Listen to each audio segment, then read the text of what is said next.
का mid cap मसाला में आपके साथ मैं हूं अभिषेक सत्यव्रतम और आप देख रहे हैं मिड कैप शेयरों को लेकर हमारा ये खास शो। बाजार में हम देख रहे थे कि कल बहुत ही जबरदस्त तेजी बनी थी, लेकिन आज एक रेंज में ही कारोबार हो रहा है और निफ्टी को अगर आप देखेंगे इस वक्त सपाट कारोबार है, हल्की से नेगेटिव बायस के साथ ट्रेडिंग वहां पर आपको होती हुई दिखेगी। लेकिन निफ्टी बैंक में बढ़िया तेजी है और 237-40 अंकों की आसपास की तेजी आज भी है। 50,400 के आसपास जाकर निफ्टी बैंक कारोबार कर रहा है। ब्रॉडर मार्केट से संकेत अच्छे हैं, करीब 1950 शेयर मजबूती वाले हैं और उसके मुकाबले 625 शेयर गिरने वाले हैं। इसका मतलब यह हुआ कि मिड कैप में और स्मॉल कैप में अच्छी तेजी है। मिड कैप का इंडेक्स करीब 2% ऊपर है और स्मॉल कैप इंडेक्स की बात करें तो वहां पर भी 1 से 1.5% के आसपास की मजबूती पर कारोबार हो रहा है। यह एडवांस डिक्लाइन के रेशियो आपके स्क्रीन पर। आज भी हम देख रहे हैं कि ऑयल एंड गैस वाले जो शेयर हैं वहां पर बहुत ही अच्छी स्ट्रेंथ है। एनर्जी पैक में बीपीसीएल हो गया, कोल इंडिया, ओएनजीसी, एचपीसीएल, आईयूसी, ये तमाम शेयर आपको मजबूती के साथ कारोबार करते हुए दिखेंगे। और हम देख रहे हैं कि जो मेटल वाले स्टॉक्स हैं वहां पर भी बढ़िया तेजी है। सवाल यह है कि बाजार में क्या जो नेगेटिविटी थी अब वो पूरी तरह से दूर हो गई है, क्योंकि हम ऑलमोस्ट निचले स्तर से 1000 अंकों का उछाल निफ्टी में देख चुके हैं। 23,800 के आसपास आज निफ्टी पहुंचा है। तो अपने एक्सपर्ट को जोड़ेंगे थोड़ी देर में, उनसे समझने की कोशिश करेंगे कि आपके इंडेक्स में रणनीति क्या होनी चाहिए और ट्रेड को लेकर भी उनसे हम ढेर सारे शेयर जानेंगे और आपकी पक्की वाली प्लानिंग करेंगे। तो अगले आधे घंटे तक आप कहीं जाइएगा नहीं। लेकिन चलिए शुरुआत कर लेते हैं इस जानकारी के साथ कि मिड कैप में आज मेगा एक्शन कहां पर हो रहा है।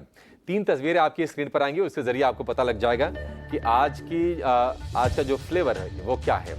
एंजल वन जनवरी में क्लाइंट बेस करीब 47% बढ़ा है और ये शेयर दौड़ रहा है। सुबह की जो गेंस है और ना सिर्फ उसको बरकरार रखा है बल्कि स्ट्रेंथ को और बढ़ाया भी है। अब 8% ऊपर ये शेयर कारोबार कर रहा है। दिल्ली चुनाव के बाद सीएनजी कीमतों में बढ़ोतरी संभव है। सीएलएसए की बुलिश रिपोर्ट आई है और हम आईजीएल में 6% के आसपास का उछाल देख रहे हैं। एमजीएल का शेयर भी आज गर्मी के साथ ही कारोबार करता हुआ दिख रहा है।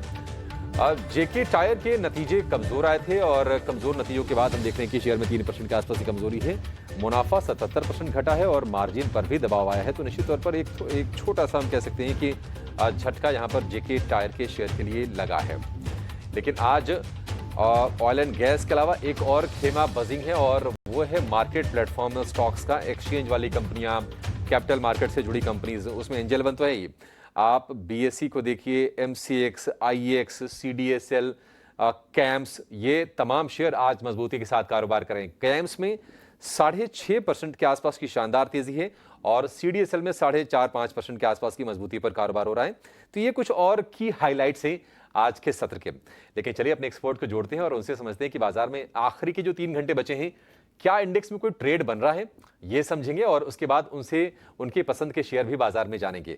आज हमारे मेहमान हैं रुचित जैन मोतीलाल ओसवाल से। रुचित जी, बहुत शुक्रिया आपका समय देने के लिए। स्वागत है 18 स्वदेश पर। चलिए सीधे शुरू कर लेते हैं इंडेक्स पर व्यू से और लेकर आएंगे निफ्टी का 3 घंटे का ट्रेड।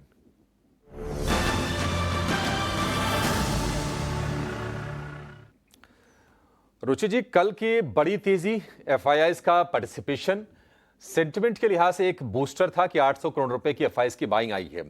आज थोड़ा सा बाजार ब्रीदर ले रहा है, ऐसे कोई नेगेटिव चीज नहीं दिख रही है। निफ्टी बैंक तो 250 के ऊपर है। निफ्टी में थोड़ी सी नरमी है क्योंकि कंजम्पशन वाले शेयर थोड़े से कमजोर दिख रहे हैं। फार्मा और आईटी से भी आज हम प्रेशर देख रहे हैं। क्या जिनको नई तेजी करनी हो रुचित जी, कल मौका चूक गए हों? कल शॉर्ट कवरिंग का भी एक अच्छा सपोर्ट था बाजार को। बहुत सारे लोग साइडलाइन पर बैठ के बाजार को सिर्फ देख रहे होंगे। आज ये मौका है, आज एक रेंज का बाजार है, तेजी की पोजीशन लेनी चाहिए। अगले 3 घंटे का भी व्यू दीजिए और आगे का भी थोड़ा सा व्यू दीजिए कि हफ्ते भर में बाजार की दिशा क्या होगी। जी, very good afternoon Abhishek ji. अभिषेक, डेफिनेटली जो डेटा कल का आया है उसमें एफआईआईज की इतने दिनों के बाद में कैश मार्केट सेगमेंट में तो बाइंग हुई है थोड़ी बहुत। और मेनली इंडेक्स फ्यूचर्स में उनके जो लॉन्ग शॉर्ट रेशियो 10% के आसपास आ गया था। हिस्टोरिकली हमने देखा है कि जब इतना लो लॉन्ग शॉर्ट रेशियो आ जाता है तो पोजीशंस इतनी शॉर्ट हैवी हो जाती है कि वो पोजीशंस की थोड़ी शॉर्ट कवरिंग होती है। तो वही रेशियो 10% से थोड़ा इंप्रूव हुआ है, 17-18% पे 17% के आसपास तक आया है। तो ये क्लियर इंडिकेशन है कि जो पोजीशंस शॉर्ट साइड पे वो कवर हो रही है। सो आई थिंक यहाँ पे आज के दिन में तो ऐसे कोई मूव दिख नहीं रहे इंडेक्स फ्रंट पे, क्योंकि आज मोर आई थिंक कल के बाजार का असर आज स्टॉक्स पे दिख रहा है। तो आज स्टॉक स्पेसिफिक मोमेंटम ज्यादा है कंपेयर टू इंडेक्स में। तो आज तो मेरे हिसाब से इंडेक्स एक कंसोलिडेशन फेज में ही रहेगा और शायद 23 1700, 23,780 इसी रेंज में थोड़ा कंसोलिडेशन कंटिन्यू रहेगा। बट नियर टर्म के पर्सपेक्टिव से 23,900 पहला लेवल रहेगा जहाँ तक मार्केट का ये पुल बैक मूव जा सकता है। और फिर जो पूरे फॉल है, जो हमने पिछले अक्टूबर महीने से जो पूरा फॉल देखा है, उसका 38.2% रिट्रेसमेंट 24,100 के आसपास आ रहा है। सो प्रोबब्ली हम अगर वो रिट्रेसमेंट के लेवल्स छूते हैं तो 24,100 तक के लेवल्स एक्सपेक्ट कर सकते हैं। सो मेरे हिसाब से अगर रीसेंट तेजी में पार्टिसिपेट नहीं किया और कल के सेशन में भी अगर पार्टिसिपेशन नहीं किया है, तो हम क्लियरली देख सकते हैं कि अब मोमेंटम स्टॉक्स में स्प्रेड हो रहा है। तो अब स्टॉक स्पेसिफिक अप्रोच रखें तो बेटर अपॉर्चुनिटीज दिख पाएंगी। ठीक है, स्टॉक स्पेसिफिक अप्रोच आपको बाजार में रखना है। वैसे आज तेजी के ट्रिगर का सिक्सर है और ये आपके स्क्रीन पर एक एक करके सारे पॉइंट्स आ जाएंगे कि बाजार में जो थोड़ी सी पॉजिटिविटी बनी है, बजट में तो खैर बूस्ट मिला है कंजम्पशन को, लेकिन उसके अलावा क्या चीजें अच्छी हो रही हैं वो सारे के सारे आपकी स्क्रीन पर। 23 दिनों की बिकवाली के बाद एफआईएस की कैश में 800 करोड़ रुपए की खरीदारी है। बस प्रश्न ये है कि क्या ये खरीदारी टिक जाएगी, इस पर एक सवाल नजर रहेगी। अमेरिका पर चीन ने जो टैरिफ लगाया है 10 से 15% का, ग्लोबल बाजारों पर हम खास असर देख नहीं रहे हैं। चाइना के हांगकांग के बाजार आज कमजोर जरूर हैं। इंफ्रा, पावर, कैपिटल गुड्स हमने देखा था कि बजट के दिन और बजट के बाद वहां पर बिकवाली हावी हुई थी, वो शेयर फिर से फ्लेवर में लौटते हुए दिख रहे हैं।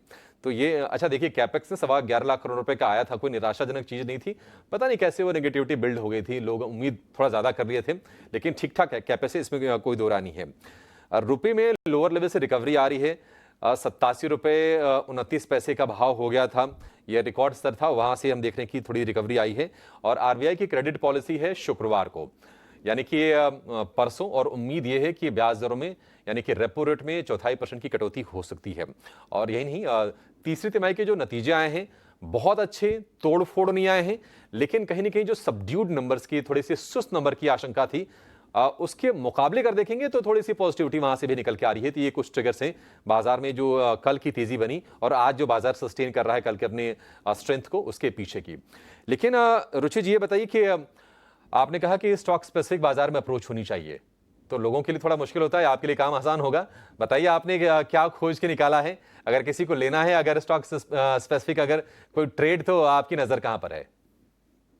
तो अभिषेक, दो स्टॉक्स है जो शॉर्ट टर्म के लिए अच्छे लग रहे हैं। एक तो पुल बैक मूव का कैंडिडेट है क्रॉम्पटन ग्रीव्स कंज्यूमर के, जहाँ पे हमने रिसेंटली एक अच्छा price wise correction broader markets के साथ साथ स्टॉक में देखा है। बट वीकली चार्ट्स पे एक बुलिश एंगल्फिंग का पैटर्न का फॉर्मेशन क्रॉम्पटन कंज्यूमर में हुआ है। सो यहाँ पे हमें लग रहा है कि एक मूव नो नियर टर्म में एटलीस्ट जिस जो रिसेंट करेक्शन है उसका रिट्रेसमेंट पुल बैक मूव रहेगा, तो 400 तक का लेवल्स हम नियर टर्म में देख सकते हैं।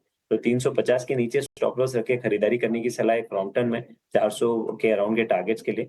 और सीमेंट स्पेस में से जेके सीमेंट के स्ट्रक्चर्स काफी बेहतरीन है। अगर आप देखेंगे तो पूरे लास्ट 2-3 महीने में मार्केट्स में करेक्शन हुआ है, उसमें जेके सीमेंट ऐसा रहा है कि जहाँ पे कोई भी प्राइस वाइज करेक्शन हमें नहीं देखने मिला, और ये स्टॉक अपने 52 वीक हाइस के आसपास ही कंसोलिडेट होता रहा है। और अब वो 52 वीक हाइस के नो ब्रेकआउट के वर्ज पर है। और जैसे वॉल्यूम्स भी ये पूरे नो 2-3 महीने में हुए कि जब भी प्राइस अप मूव आ रहे तो अच्छे वॉल्यूम्स हुए, छोटे मोटे करेक्शंस पे कोई वॉल्यूम में सेलिंग स्टॉक में नहीं दिखी है। सो आई थिंक ये पोजीशन स्ट्रक्चर्स काफी स्ट्रांग बने हैं जेके सीमेंट के लिए। तो जेके सीमेंट में खरीदारी करने की सलाह रहेगी यहाँ पे शॉर्ट टर्म के लिए। 4,850 के नीचे स्टॉप लॉस रखे और 5,150 के टारगेट से स्टॉक में एक्सपेक्ट कर सकते हैं। ठीक है, रुचि जी की तरफ से ये दो शेयर आपके लिए, जेके सीमेंट और क्रॉम्पटन, दोनों के दोनों में बाय की कॉल। चलिए अब ये समझते हैं, ये तो आपके लिए कैश के या फिर फ्यूचर्स के आपके लिए ट्रेड हो गया मिड कैप स्पेस में खास तौर से, लेकिन ये समझते हैं कि ऑप्शंस में आपके लिए पैसे कहां पर बनेंगे, लेकर आएंगे ऑप्शंस के चैंपियन को।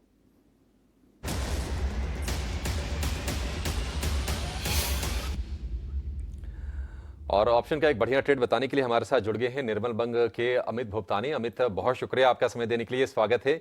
बताइए कहां पर आपको मौके दिख रहे हैं बाजार में? से जो जो स्टॉक हमने आज के सेशन में सिलेक्ट किया वो एक्साइड इंडस्ट्री में हम देखें तो टेक्निकल और डेरिवेटिव फ्रंट दोनों फ्रंट से यहाँ से कंफर्मेशन बनते हुए देखने मिल रहा है। यहाँ से हम ओआई की पोजीशन हम देखें तो बिलो द एवरेज यहाँ से ओआई की पोजीशन चलते हुए हमें देखने मिल रही है पिछले काफी दिनों से। और साथ ही साथ हम देखें तो आईवीज की पोजीशन अच्छी खासी बनी हुई है, 410 के स्ट्राइक तक हम देखें तो कॉल बायर्स की पोजीशन अच्छी खासी बनी हुई है। सो यहाँ से कंफर्मेशन डेरिवेटिव फ्रंट पे तो डेफिनेटली दिख रहा है। साथ ही साथ हम देखें तो टेक्निकल फ्रंट पे भी डेली चार्ट पे इनवर्स हेड एंड शोल्डर के पैटर्न बने हुए, उसका भी ब्रेकआउट आते हुए देखने मिल रहा है। सर एक स्टॉक हमने हमारे क्लाइंट्स को भी रिकमेंड किया है। मुझे लग रहा है आने वाले दिनों में काउंटर में अच्छी खासी मोमेंटम बन सकती है।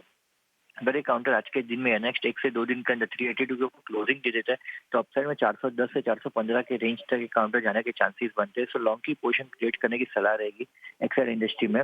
385 का कॉल ऑप्शन बाय करना है 12.5 रुपए के ऊपर। अपसाइड में 18 से 24 का टारगेट रहेगा, डाउन साइड में 9 रुपए का स्टॉप लॉस रहेगा। ठीक है, एक्साइड हमने देखा था कि स्लिप करके शेयर ये गया था 350 रुपए के नीचे, वहां से स्ट्रेंथ लौटी है और आज भी इसमें 1.25% के आसपास की मजबूती है। 385 वाली आपको कॉल खरीदनी है, सी यानी कि कॉल ऑप्शन, और 12.5 रुपए के भाव पर ये मिलेगी।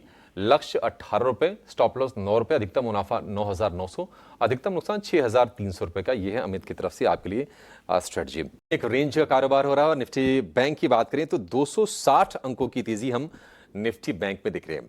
आज मिड कैप में मेगा एक्शन कहां पर हो रहा है, जरा इसकी तस्वीर एक झलक आपको दिखा देते हैं, उसके बाद हम आगे चर्चा को बढ़ाएंगे।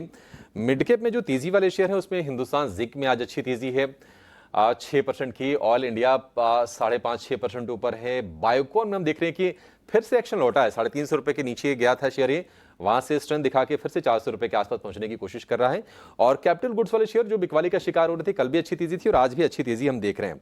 अगर हम कमजोरी वाले शेयरों की बात करें तो Phoenix mills, Mankind pharma, Berger paints, Asian paints के नतीजों के बाद यहां पर भी प्रेशर आया है और थर्मेक्स यहां पर 5% की तेज गिरावट में देखने को मिल रही है। लेकिन एक जरा व्यू चाहेंगे बायोकॉन को लेकर। बायोकॉन रुचि जी, मतलब जहां से गिरा था फिर से वहां तक बहुत जल्दी उसने रिट्रेस कर लिया। आप जरा ये बताइए कि कितनी स्ट्रेंथ आपको इसमें शेयर में दिख रही है? अभिषेक जी काफी पॉजिटिव बन रहा है स्टॉक में, क्योंकि जो भी करेक्शन हमने देखे थे 400 से लेके 350 तक 50-60 रुपए का करेक्शन आया था, लेकिन वो करेक्शन में कोई भी बड़े वॉल्यूम्स नहीं थे और स्टॉक ने 200 दिन के मूविंग एवरेज के आसपास एक सपोर्ट बेस बना के फिर से अप मूव का रिजम्पशन दिया है। सो फिलहाल तो ओवरऑल ट्रेंड काफी पॉजिटिव और 405 के स्विंग हाइज है जो हमने 21 जनवरी को बनते हुए देखे थे, और एक बार ये 405 के लेवल्स अगर सरपास कर देता है अभी तो ये तेजी और एक्सटेंड होते हुए हम देख सकते हैं। सो कोई पोजीशंस है तो डेफिनेटली ये स्टॉक में होल्ड करनी चाहिए है तो होल्ड करें। बायोकॉन में और तेजी देखने को मिली थी। CDSL ये भी शेयर प्रॉफिट टेकिंग का शिकार हुआ था। हमने देखे थे कि 1800 रुपए के ऊपर इसके भाव गए थे, लेकिन वहां से गिर के काफी नीचे आया। इनफैक्ट 1950-2000 रुपए के आसपास तक के इसके भाव हो गए थे दिसंबर में, और वहां से गिरा तो 1250 तक सीधे गिरा। एक तरफा फॉल थी, बहुत ही स्टीप। आज स्ट्रेंथ दिख रही है इसमें शेयर में। कल भी तेजी थी। CDSL ट्रस्ट करें इस तेजी पर रुचि जी, नई पोजीशन लें? पुल बैक मूव स्टॉक में पॉसिबल है, क्योंकि काफी ओवरसोल्ड जोन में है और स्टॉक में 1430 1450 ये लेवल्स दिख सकते हैं। बट मेरे हिसाब से ये स्टॉक को अगर आप देख रहे तो पोर्टफोलियो के लिए थोड़ा लॉन्गर टर्म पर्सपेक्टिव से देखना चाहिए और एक ग्रेजुअल एक्यूमुलेशन स्टॉक में करनी चाहिए। करंट लेवल से शुरुआत करें कुछ क्वांटिटी का, और जब भी ये स्टॉक में आने वाले फ्यूचर में कुछ अगर डिप्स मिलते हैं स्टॉक में, mid to long term support stock में 1150 से 1200 की रेंज में है, तो अगर कोई ऐसा डिप मिलता है कि जहाँ पे वहाँ पे अपॉर्चुनिटी मिलती है तो आप और पोजिशन ऐड करें, सो दैट जब भी ये स्टॉक के करेक्टिव फेज खत्म होकर नेक्स्ट लेग ऑफ मूव का रिजम्पशन होगा तो वहां पे एक अच्छा फायदा स्टॉक में मिल पाएगा। तो एकदम शॉर्ट टर्म ट्रेडिंग के लिए नहीं बट थोड़ा मिड टू लॉन्ग टर्म के लिए एक्यूमुलेशन ये स्टॉक में कर सकते हैं। इस बीच सिम्फनी के नतीजे आए हैं। कूलिंग सेगमेंट की ये कंपनी है और नतीजों के बाद आप देखिए अचानक से एक झटका लगा है, 6% नीचे कारोबार कर रहा है। दरअसल कंपनी मुनाफे से घाटे में आई है। 41 करोड़ रुपए के मुनाफे के मुकाबले 10 करोड़ रुपए का घाटा आया है पिछली तिमाही में। ईयर ऑन ईयर ये फिगर है, यानी कि पिछले साल की इसी सेम तिमाही से अगर तुलना करें और उस आधार पर ये आंकड़े हैं। आय हालांकि ये भी 23% घटी है, तो काफी कमजोर नतीजे हैं सिम्फनी के। सिम्फनी एक बार चार्ट चेक कीजिए रुचि जी, कहां पर आपको सपोर्ट दिख रहा है शेयर में? ब्रॉडली तो स्टॉक में देखे तो मोर एक रेंज बाउंड ही लग रहा है स्टॉक का, और नीचे 1200 के आसपास स्टॉक में 1200-1225 ये रेंज में स्ट्रॉन्ग सपोर्ट है। सो फिलहाल तो ओवरऑल ट्रेंड इतना ज्यादा स्ट्रॉन्ग नहीं लग रहा है। 1200 से लेके 1450 ये प्रोबब्ली कंसोलिडेशन फेज या रेंज बाउंड हम ये स्टॉक में कुछ होते हुए देख सकते हैं। ठीक है, सिम्फनी आज का ये बिग एक्सीडेंट भी हो चुका है। 5% से ज्यादा की गिरावट, 6% इनफैक्ट, और एबिडा में भी कमजोरी है। और एबिडा के साथ साथ अगर हम मार्जिन की बात करें, मार्जिन में बड़ा डेंट लगा है सिम्फनी की, और दिन के निचले स्तर पर यह शेयर कारोबार कर रहा है। भारी भरकम गिरावट इसमें है। चलिए, इसके साथ ही शो को यहीं पर समेटने का समय भी हो गया है। रुचित जी, बहुत शुक्रिया आपका समय देने के लिए और तमाम शेयरों पर अपनी राय हमारे दर्शकों के साथ साझा करने के लिए। फिलहाल इस शो में इतना ही।